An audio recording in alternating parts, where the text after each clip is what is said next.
Kita mulai ya untuk koordinasi singkat PKTA, ACP, dan TA untuk bimbingan saya nih. Selamat pagi semuanya. Assalamualaikum warahmatullahi wabarakatuh. Em, ini mungkin ada yang tidak bisa, mungkin karena sedang kuliah, atau sedang ada kegiatan yang lain, tidak masalah. Bagi yang bisa, nanti bisa menggunakan kegiatan ini untuk salah satu asistensi ya. Dari 5 kali minimal yang harus dipenuhi sebelum ujian. Nah, nanti silahkan di screenshot, di foto, eh, biasanya nanti ada tabel asistensi, ada bukti yang harus dilampirkan, silahkan di screenshot ya. Em, oke, pertama-tama ini saya mau membuka terlebih dahulu dengan daftar bimbingan yang saya dapatkan ya. Sebentar saya share. Apakah sudah muncul ya ini ya. Jadi kalau yang diberikan Mbak Zora, bimbingan PKTA dan ACP ini yang saya terima itu kurang lebih ada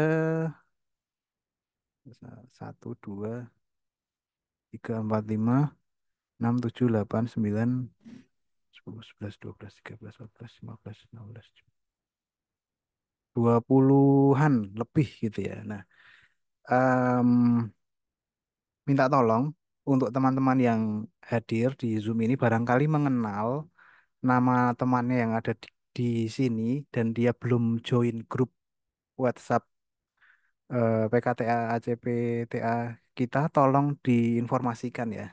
Karena semakin cepat memulai akan lebih baik gitu. Jangan sampai dia baru join grup di minggu kelima, minggu keenam itu sudah telat ya. Jadi tolong, minta tolong nih yang mengenal nih, barangkali kamu kenal dan dia belum join grup WhatsApp kita, tolong diinformasikan. Karena di sini saya nggak bisa kontak ya.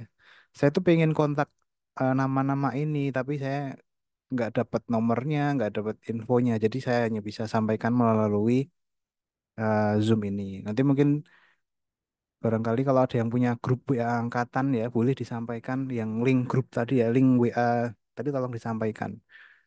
Oke, ada kalau tadi saya minta juga teman-teman untuk mengisi spreadsheet ya, judul dan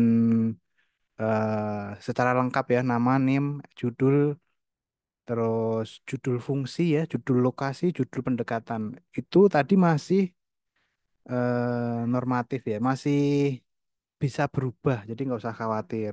Apa yang teman-teman tulis tadi di spreadsheet maupun di sini, di judul yang kalian daftarkan kemarin, itu masih bisa berubah. Berubah, berubahnya bagaimana? Berubahnya ketika kalian nanti setelah melakukan namanya em, keaslian penulisan, namanya studi keaslian penulisan. Ini wajib teman-teman lakukan ya, keaslian. Ini kan teman-teman yang saya undang di sini kebanyakan mungkin PKTA ya. Mungkin ada yang TA juga. Kita mulai dari PKTA ACP dulu. Ini yang lebih banyak pesertanya, 20-an lebih.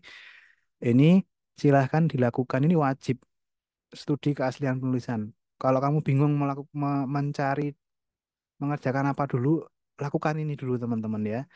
Cari minimal tiga. Nah, tiga judul tugas akhir yang serupa. Nah, tiga itu gimana cari yang fungsinya sama. Nah, tadi kan saya minta kalian tuliskan fungsi yang mau kalian usulkan. Fungsinya sama. Cari judul tugas akhir yang fungsinya sama. Ya, udah ada atau belum? Nah, kalau udah ada, kamu buat listnya. Ya, sama nggak fungsinya? Fungsinya sama. Lalu kalau fungsinya sama, apakah pendekatannya sama? Nah, tulis juga, cari juga. Oke, itu ya pendekatan. Fungsi sama, pendekatan sama. Oke, cari terus, cari lagi, cari lagi.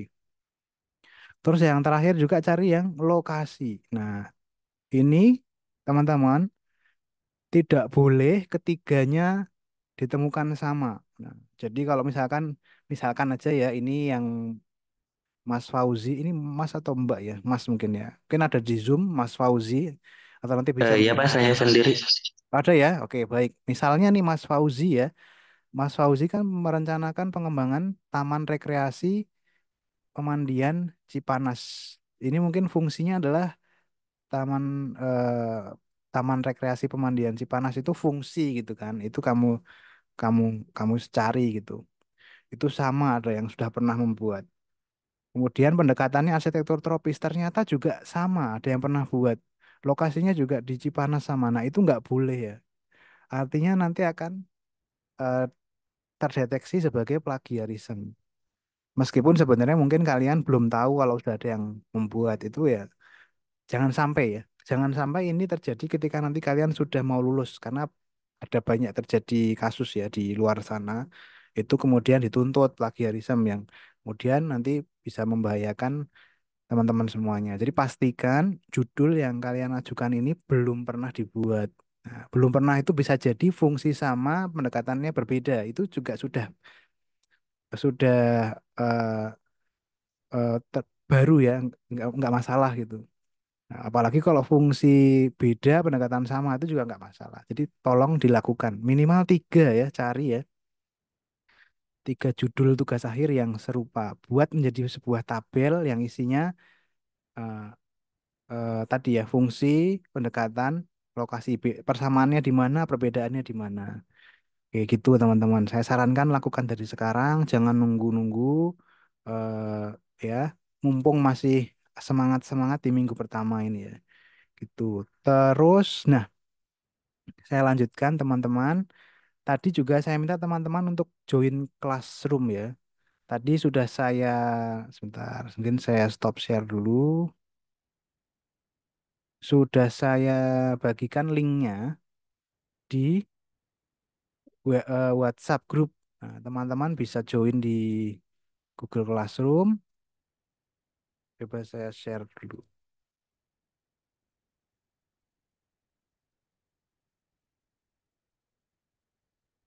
Oke, ini adalah Google Classroom kita. Nanti semua pengumpulan produk untuk terkait PKTA dan TA itu semua dikumpulkan di Google Classroom.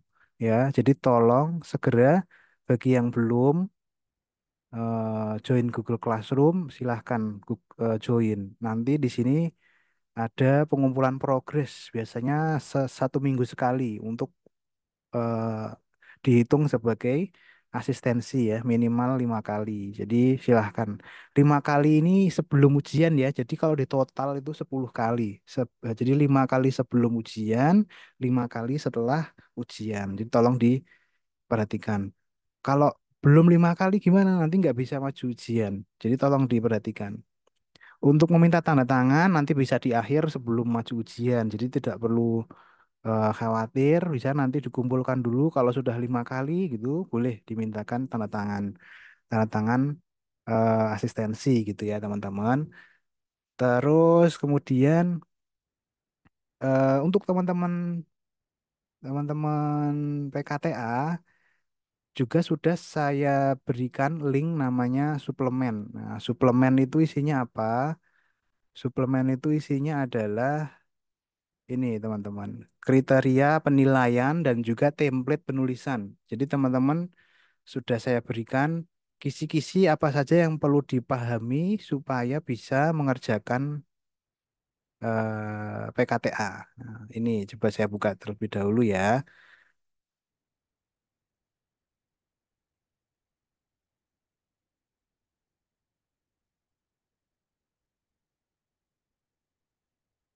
Nah, ini sudah muncul ya teman-teman ya. Ini adalah salah satu suplemen yang saya berikan. Linknya ada di WhatsApp group di deskripsi. Kalau kamu buka link drive-nya itu ada file Excel namanya kriteria penilaian PKTA dan ACP ya untuk UTS dan untuk UAS. Jadi ujiannya nanti 2 kali teman-teman untuk PKTA dan ACP. Jadi ujian pertama itu di ketika UTS, ujian yang kedua ketika UAS. Jadi kalau UTS-nya lulus baru lanjut ya ke UAS ya. Jadi lulusnya itu ketika nilainya di atas 20. Ini teman-teman bisa lihat di sini.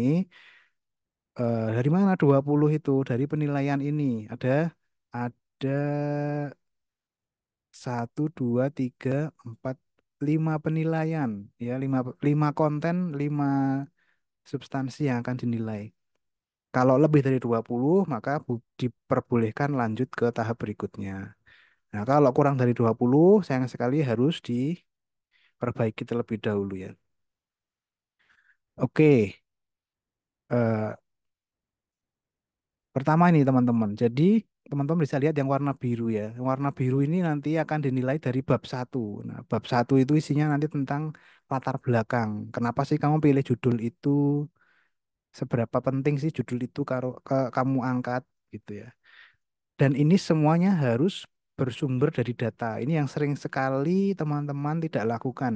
Dan ini nilainya sangat tinggi, 11 poin. Jadi sudah setengahnya sendiri kalau mau lanjut ke tahap UAS itu kamu harus menemukan ini ya. Ya, namanya isu dan kebaruan ide, persoalan yang mendasari.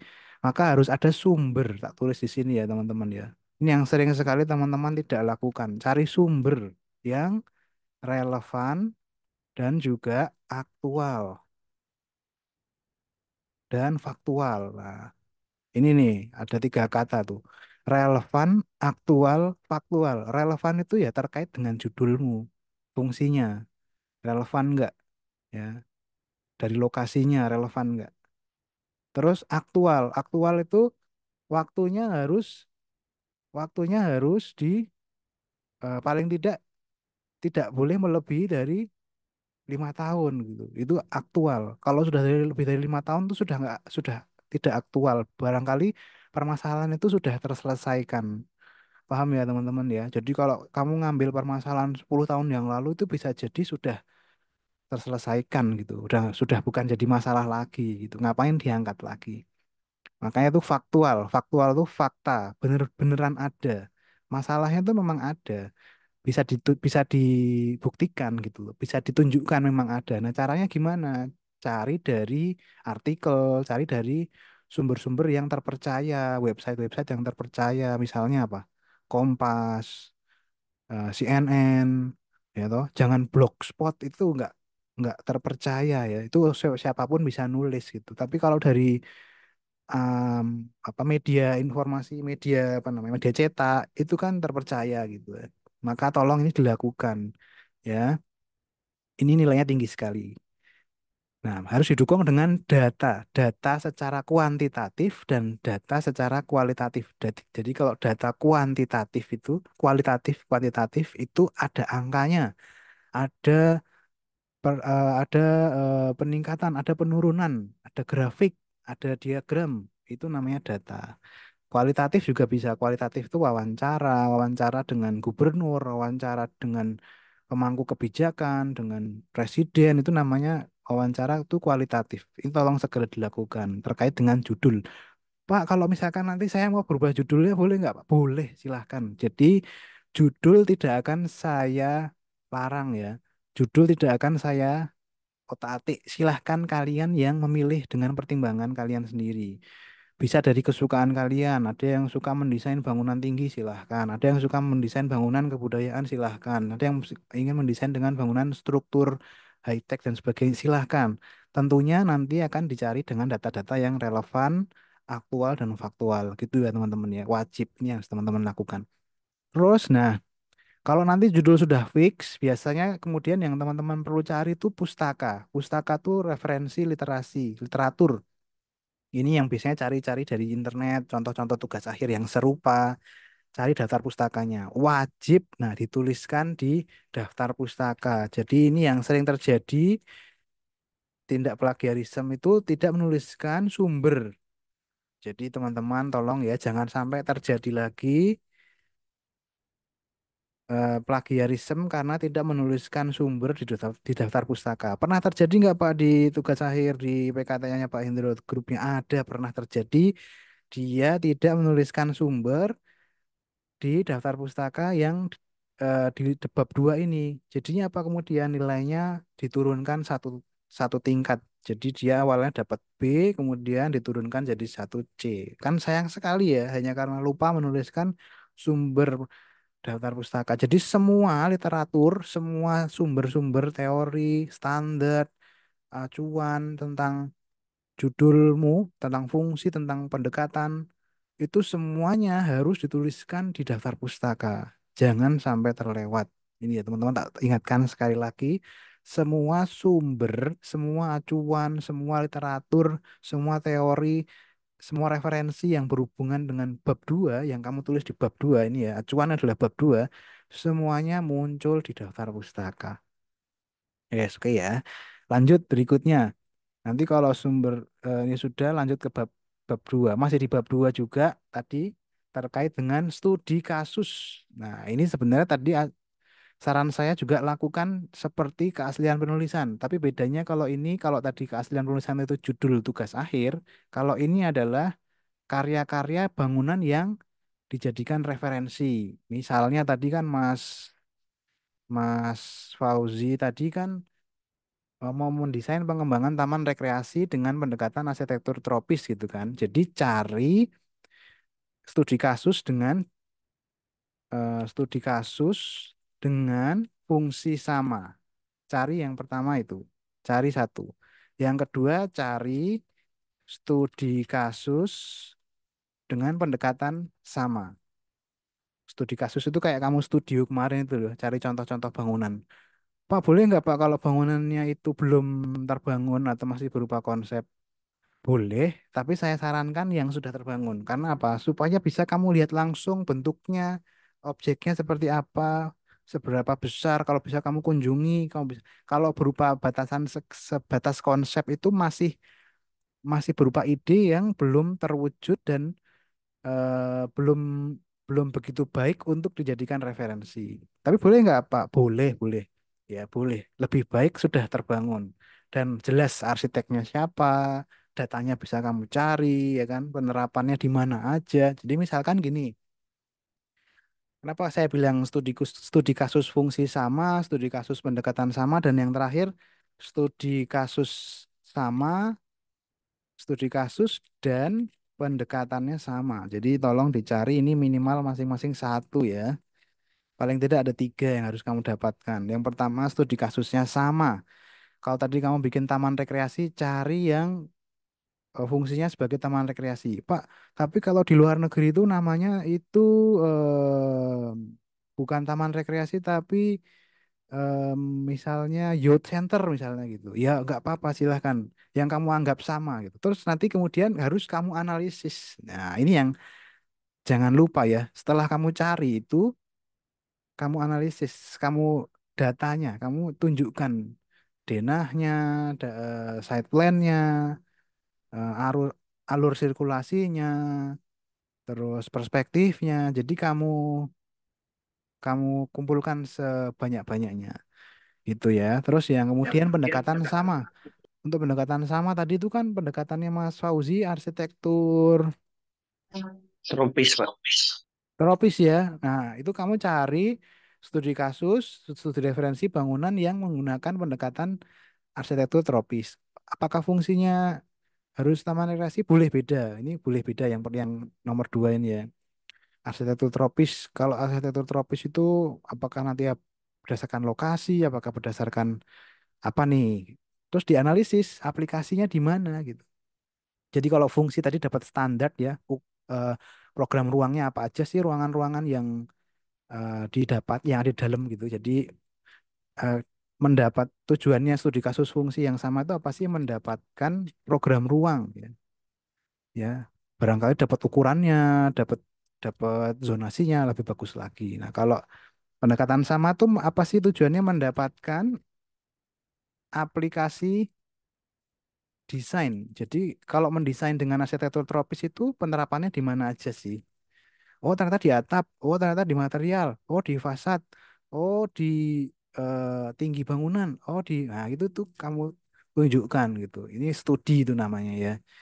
Nah, terus yang terakhir itu kamu cari bangunan yang sama dan pendekatannya sama. Ini memang mungkin agak susah ya karena mungkin nggak nggak banyak mungkin ya, tapi semoga aja dapat ya gitu teman-teman ya. Terus yang bab 3. Nah, sampai UTS itu cukup sampai bab 3 aja, teman-teman. Kalau teman-teman lihat di sini ya. Bab 3 itu sampai ke metode bagaimana kamu akan menyelesaikan permasalahan judul tugas akhir yang kamu angkat. Kalau di arsitektur itu sudah umum ya, biasanya nanti akan dengan studi referensi, studi literatur, analisis site. Ini akan lebih mudah kalau kamu membaca contoh tugas akhir yang serupa. Nah, ini akan dapat gambaran. Kamu lihat di bab 3 mereka nulisnya gimana. Terus biasanya nanti muncul ada namanya diagram, diagram alir, diagram alur, urutan mengerjakannya dari mana, dari atas ke bawah. Jadi ada panahnya, gitu ya. Dimulai dengan apa, kemudian dilanjutkan apa, lalu bagaimana mencari datanya, bagaimana menganalisis datanya. Setelah menganalisis data dapat apa sih? Oh, dapat konsep, oh, dapat desain. Nah, terus bagaimana hasil akhirnya itu digambarkan dalam diagram. Kalau saran saya bacalah tugas akhir ya. Jadi biar nggak pusing. Ya banyaklah membaca, main ke perpustakaan. Pak UTY kan perpustakaannya nggak lengkap ya. Mainlah ke kampus yang lain gitu. Mainlah ke di Jogja ini kampus-kampus banyak sekali ya yang jurusan arsitekturnya UGM, UNY, Aisyah, UKDW, Atmajaya. Itu mereka semua membuka loh. Perpustakaannya itu boleh diakses ya. Silahkan. Mumpung masih mahasiswa bisa masuk dengan bebas. Kan mereka kan juga mahasiswa juga sama kayak kalian. Oke, itu teman-teman untuk UTS. Nah, nanti ujiannya ada dinilai juga teknik presentasi dan komunikasi. Biasanya ujiannya itu 10 sampai 15 menit aja, jangan sampai berlebihan. Presentasinya singkat, padat dan jelas, jangan bertele-tele. Kalau bertanya, kalau kalau menjawab jangan apa namanya? Jangan menyela tapi menunggu dosen menyelesaikan pertanyaan dan sebagainya. Ini etika ujian. Tolong dipelajari, tolong belajar menyampaikan secara singkat, padat dan jelas, ya kan? Silahkan. Ini nanti besok waktu sebelum ujian kita mungkin ada waktu sesi latihan atau sesi tanya jawab dan sebagainya ya. Simulasi ujian itu boleh. Oke, lanjut ya. Lanjut ke yang berikutnya. Nanti kalau teman-teman nilainya lanjut ke UAS, lanjut ke halaman berikutnya nih, lanjut tahap 2 tahap UAS namanya ya. Ada namanya bab 4 dan apa namanya bab 5. Ini yang perlu saya tekankan sekali lagi di sini, bab 4 dan bab 5 ini ditulis sendiri. Nah, tidak boleh copy paste, tidak boleh mengambil dari sumber orang lain. Jadi itu sudah tidak ada namanya sumber-sumber dari orang lain. Semua sumber dari penulis. Makanya nanti kalau ada gambar, ada diagram, di bawahnya itu tulisannya sumber penulis, sumber analisis penulis. Nah, gitu ya. Terus diakhiri dengan tahunnya. Tahun kamu mengerjakan, tahun kamu membuatnya. Misalnya tahun 2024 gitu ya. Itu wajib. Tidak boleh ada sumber dari luar, tidak boleh ada penulisan dari orang lain. Itu sama kayak tadi ya, ada kasus terjadi plagiasi karena dia di bab 4 dan bab 5 ada yang ditulis copy paste dari punya kakak tingkat. Karena sekarang tuh sudah gampang banget, semuanya bisa diambil dari internet, minta temannya. Karena kemudahan itu tolong jangan sampai terjadi ya. Karena sayang banget kalau sampai terjadi menurunkan nilai, bahkan ada yang sampai tidak jadi lulus karena ini terdeteksi plagiasi. Gitu teman-teman. Bab 4 itu isinya apa? Bab 4 itu isinya analisis dan pembahasan. Jadi nanti di sini ada namanya muncul konsep, muncul strategi, muncul alternatif, muncul gambar-gambar diagram grafik, gambar-gambar konseptual, gambar-gambar site plan, gambar zonasi dan sebagainya. Semuanya itu produk sendiri ya. Mulai muncul produk gambar, visual, analisis grafik dan sebagainya. Site plan biasanya, site plan, terus ada block plan, zonasi, struktur, konsep struktur dan seterusnya. Gitu ya, teman-teman ya. Terus bedanya sama bab 5 apa? Kalau bab 5 itu kesimpulan. Jadi merangkum kembali apa konsep yang akan diangkat, merangkum kembali apa keputusan desain yang akan dibawa ketika ujian. Namanya juga pengembangan konsep tugas akhir ya. Jadi konsepnya itu summary-kan, diintisarikan. Sebenarnya mau bikin apa sih? Semuanya muncul di bab 5 ya. Itu teman-teman. Jadi kalau ya tentu saja ini bab 5 wajib ditulis sendiri ya karena ngambil dari bab 4 dari ngambil dari bab satu ngambil dari jadi mengambil dari tulisan-tulisan yang ada di bab-bab sebelumnya. Jadi aneh kalau bab 5 itu muncul tulisan yang sebelumnya tidak ada itu aneh. Jadi tulisan bab 5 itu mengambil dari tulisan-tulisan sebelumnya. Paham ya teman-teman ya? Jangan sampai nih kamu nggak ngomongin konsep struktur di bab 1, 2, 3, 4 dan yang sebelum-sebelumnya. Tapi kamu tiba-tiba di bab 5 muncul gambar konsep struktur ini agak aneh nih. Jadi harusnya kamu bahas dulu struktur apa sih yang mau kamu gunakan, kenapa struktur itu ada apa saja variannya. Varian kan teori ya masuk di bab 2. Terus contohnya gimana masuk di studi kasus. Itu kan, ya itu harus muncul dulu pembahasan. Jadi bisa muncul tulisan di bab 5 kalau di bab-bab sebelumnya sudah ditulis. Oke, sampai di sini adakah yang mau ditanyakan teman-teman sebelum saya lanjut ke contoh penulisan template. Semoga nggak ada ya. Semoga semuanya jelas ya. Nanti kalau ada yang belum paham bisa tanyakan di WA, silahkan. Oke, saya lanjutkan. Ini sekarang contoh template penulisan. Saya share ya. Saya singkat aja, mungkin sebentar lagi ini saya selesaikan. Ini teman-teman, ini namanya file Microsoft Word untuk template penulisan konsep tugas akhir. File ini sudah saya berikan di link drive suplemen PKTA ACPTA ya. Ada di WA grup di deskripsi grup kamu buka silahkan di situ ada linknya. Ini Word-nya sudah dilengkapi dengan em, namanya ini ya headings apa namanya nih heading 1, heading 2, heading 3 otomatis. Jadi sekarang itu zamannya otomatis ya, bikin daftar isi itu, daftar pustaka itu semuanya otomatis. Jangan sampai kamu nanti bikin manual, itu sudah konvensional sekali ya. Judul, kalau bisa kamu gunakan file ini aja, kamu tuliskan di sini judulnya nanti apa, kemudian, nah ini daftar isi sudah otomatis berubah gitu. Misalnya Misalnya kita masuk ke pengertian misalnya ke judul, misalkan gini ya, misalkan dirubah judulnya jadi apa tadi, taman rekreasi dan sebagainya.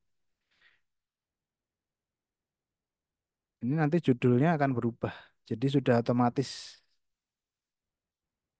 ya. Ini kalau kita update field, nah akan berubah ya. Jadi silahkan kamu bisa manfaatkan, gunakan ini.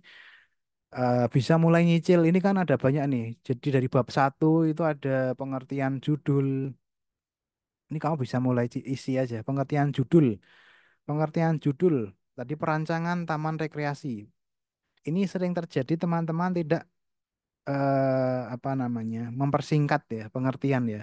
Diartikan per kata gitu. Kan tidak harus diartikan per kata ya. Perancangan diartikan sendiri, taman diartikan sendiri, rekreasi diartikan sendiri itu akan keliru pemahamannya. Tapi harus dipahami ada frase. Frase itu kombinasi kata. Jadi dua kata. Taman rekreasi kan diartikan jadi satu satu frase itu aja gitu ya. Silahkan dipahami di judulnya masing-masing gitu. Jangan sampai nanti diartikan per kata gitu.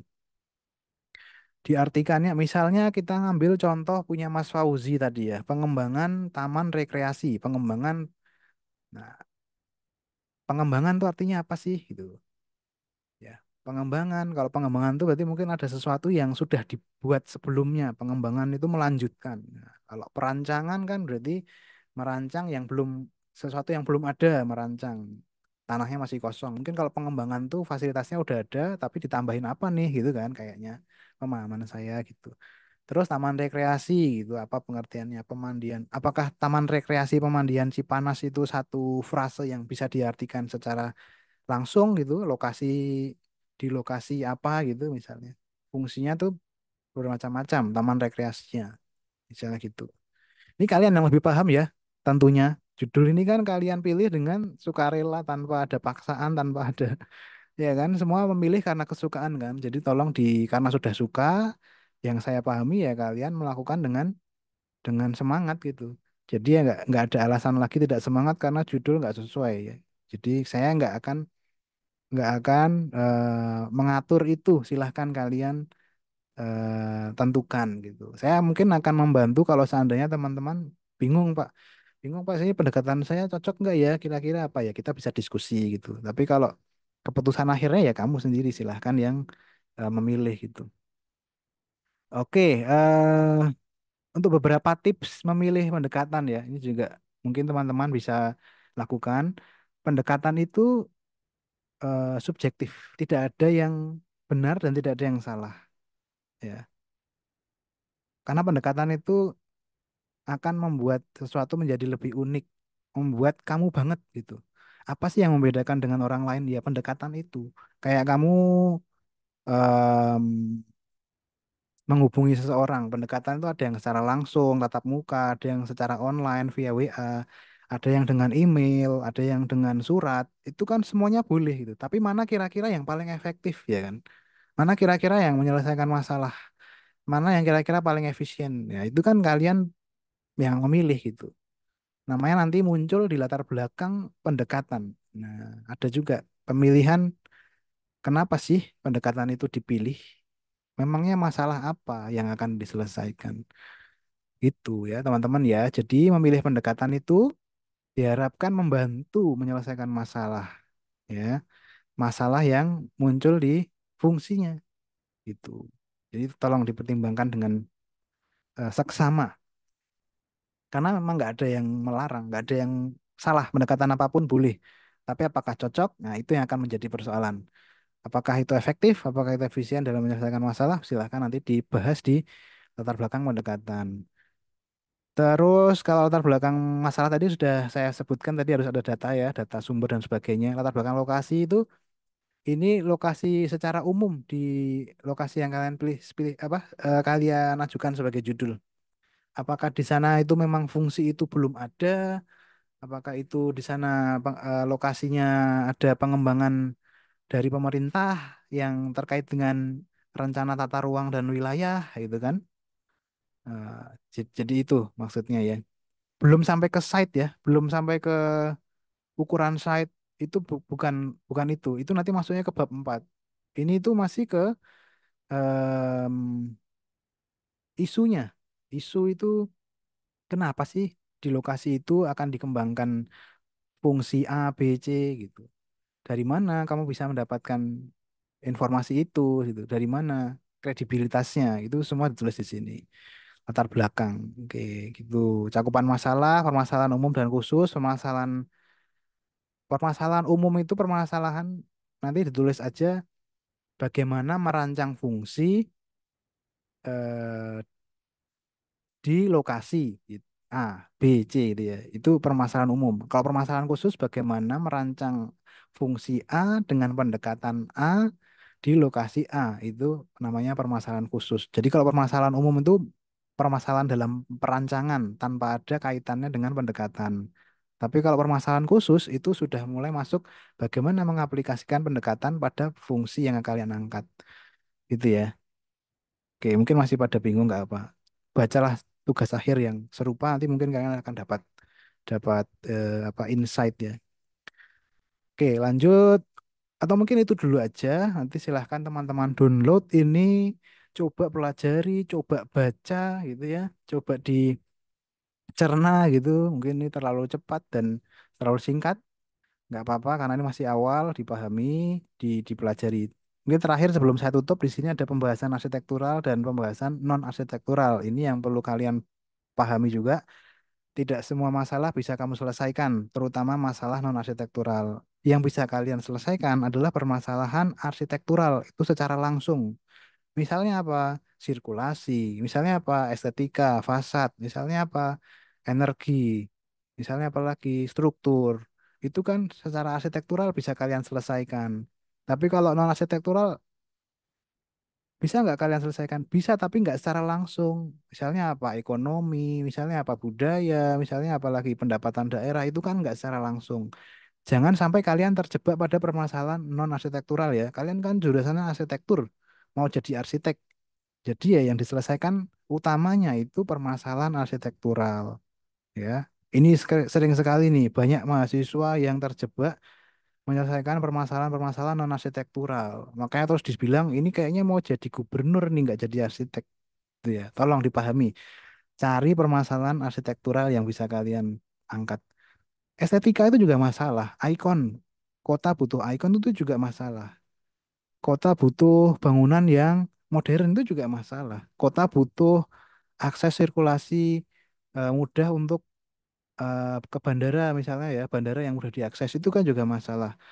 Jadi tolong dipahami ya. Permasalahan itu diklasifikasikan. Mana yang arsitektural, mana yang non arsitektural. Gitu teman-teman, ini aja yang mengawali untuk koordinasi kita. Nanti sambil jalan silahkan dibaca, dipelajari, ditanyakan, didiskusikan. Kalau ada yang mau tanyakan, jangan malu-malu, jangan ragu-ragu. Ini semua buat kalian sendiri ya.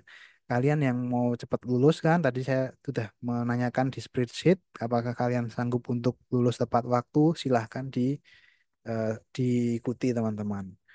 Oke, mungkin sampai sini apakah ada yang mau ditanyakan sebelum saya tutup mungkin? Silahkan kalau ada. Oke, baik. Mungkin tidak ada ya. Kalau begitu, teman-teman, semoga apa yang kita rencanakan, apa yang kita persiapkan ini dapat berjalan dengan baik, lancar. Semuanya teman-teman PKTA, ACPTA, mahasiswa saya semuanya lulus tepat waktu, nggak ada masalah itu ya. Semuanya menyelesaikan dengan baik studinya dan melanjutkan rencana-rencana berikutnya. Mungkin itu aja dari saya, teman-teman. Saya tutup. Terima kasih untuk yang sudah hadir di sesi koordinasi perdana ini ya. Sampai jumpa lagi di asistensi yang berikutnya, teman-teman. Assalamualaikum warahmatullahi wabarakatuh. Waalaikumsalam. Waalaikumsalam.